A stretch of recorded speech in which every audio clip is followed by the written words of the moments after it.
Alam nyo ba na may hidden paradise just a few hours away from Manila? So papunta nga tayo ngayon dito sa The Greenery in Baliwag, Bulacan. They have American-inspired architecture and ito yung famous barn nila. So today, titingnan natin yung kanilang grand villa. We will go inside and also have a quick look at their rooms. So ayan, as you enter, you'll be greeted by the spacious living room. Merong room sa baba and meron ding mga room sa taas.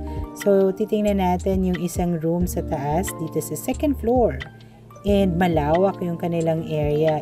They have complete amenities and their bathroom is big. Of course, importante yan sa ating pagpasyal. Now, kung gusto mo naman mamasyal sa labas, pwede kang sumakay sa kanilang golf cart and definitely madadaanan mo yung iba sa kanilang mga room accommodations.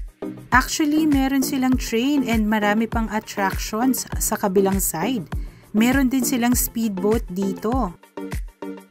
It's just very refreshing and relaxing to know na meron palang ganitong place in Bulacan just a few hours away from Manila. If you want to unwind and have some bonding time with nature, just visit the Facebook page of The Greenery. Yun lang, bye!